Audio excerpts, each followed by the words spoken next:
bolehkah sholat qobliyah setelah itu sholat tahiyat masjid? Itu ada dua jawabannya. Ya boleh. Yang pertama, dua, tidak pas. Boleh bagaimana? Contoh-contoh. Mas Dani, rumahnya kan gak jauh. Lalu subuh setelah adzan itu di sini masih ada 9 menit. Mas Dani ini sholat qobliyah subuh atau sunnah fajar di rumah. Setelah selesai ke masjid. Nah, di masjid sholat tahiyat masjid, berarti sholat qobliyah didulukan, ya. Tapi kalau itu di masjid sholat qobliyah dulu, terus sholat tahiyat masjid, ini yang nggak pas.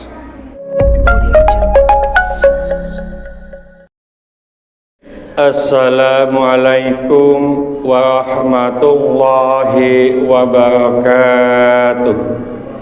Bismillahirrahmanirrahim.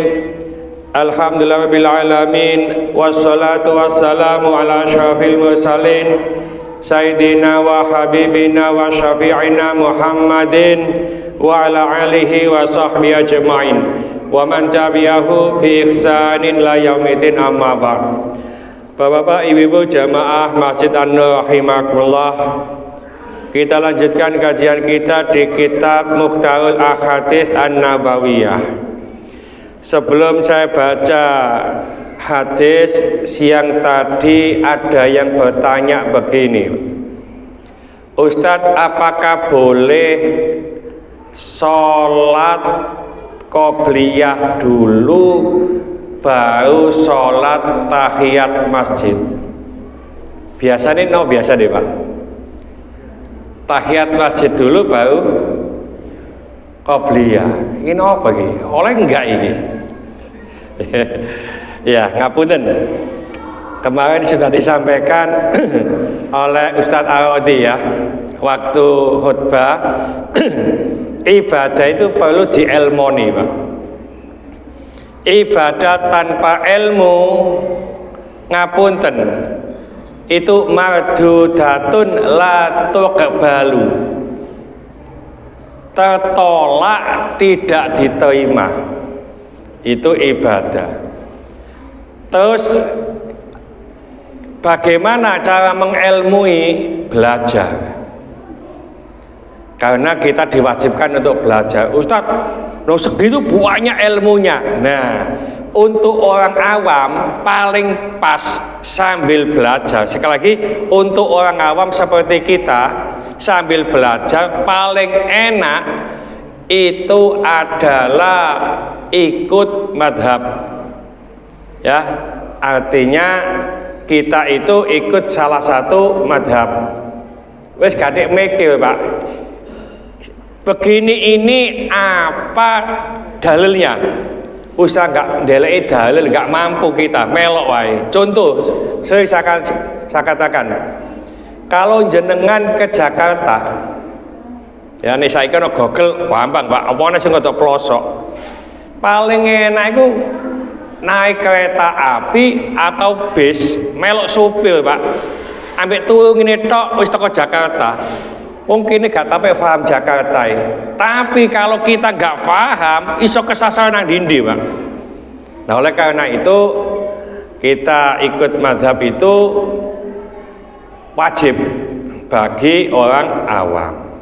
Nah begini saya sampaikan, koyok-koyoknya pernyataan begini nih gak pas. Bolehkah sholat qobliyah setelah itu sholat tahiyat masjid? Itu ada dua jawabannya. Ya boleh. Yang pertama, dua, tidak pas. Boleh bagaimana? Contoh-contoh. Mas Dani, rumahnya kan gak jauh. Lalu subuh setelah adzan itu di sini masih ada 9 menit. Nek sing adzan saya ada 10 menit. Soalnya cepat adzannya. Ya. Nah, setelah adzan Mas Dan ini sholat qobliyah subuh atau sunnah fajar di rumah. Setelah selesai ke masjid. Nah, di masjid sholat tahiyat masjid, berarti sholat qobliyah didulukan, ya. Tapi kalau itu di masjid sholat qobliyah dulu terus sholat tahiyat masjid, ini yang nggak pas, ya. Nah, apa sih sholat tahiyat masjid itu? Sholat tahiyat itu artinya penghormatan. Dasar hadisnya, jangan kamu duduk, kalau kamu masuk masjid jangan duduk dulu sebelum sholat 2 rakaat.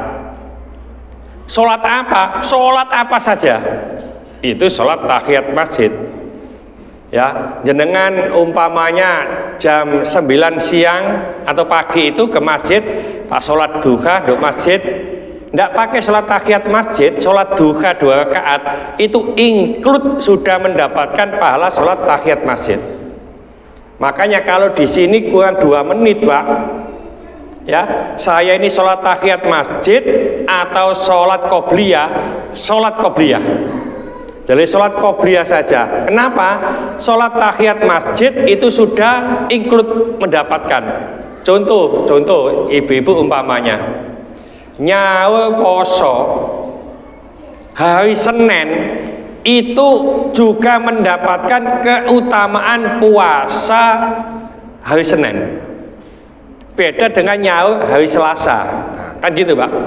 Ya, jadi ibu kalau nyawa poso hari Senin sampai hari puasa itu pahalanya lebih banyak hari Senin, karena hari Senin itu ada keutamaan puasa. Jadi semacam itu. Kita Pak, kenapa? Karena begini, ada hadis sholat laki-laki paling baik adalah di rumah. Ini hadis, Pak, sahih. Ini untuk masjid kabeh iki. Jadi saya ulang lagi, sholat laki-laki paling baik di rumah. Koma, ono koma ya, Pak. Kecuali sholat maktubah, sholat wajib. Artinya yang terbaik sholat sunnah itu di rumah, sholat wajib di masjid. Itu hadisnya begitu. Ustaz, nanti rumah saya jauh sana nih sholat qobliyah dok kono gak iso sholat apa-apa dek ini. Nah, ya, dulu sudah sering saya sampaikan, datang duluan itu banyak keutamaannya, meskipun menyelisihi sholat sunnah di rumah, ya. Jadi upayakan, jangan sampai kita belajar itu belajar sendiri, Pak. Contoh ono Quran diwaca sak terjemahane terus ditafsirkan sendiri. Wala taqullahuma uffin wala tanharhuma wa qullahuma qaulan karima. Janganlah kamu mengatakan kepada kedua orang tua. Jangan kamu menghardik kepada kedua orang tua. Katakanlah dengan perkataan yang mulia. Nah, perkataan mulia. Terus ini anak ini mangkel nemen ambek wong tua. Aku nek ngomong iku gak oleh, tak hardik gak oleh. Kon ngomong kayak, Pak ngapunten nggih, cawot. Lu kan mukul gak apa-apa, Pak. Ya, karena di Quran itu nggak ada mukul, nggak apa-apa. Berkatalah yang baik, yang mulia. Pak ngapunten nggih, ambek bapak aja kena cawot. Ya, karena apa?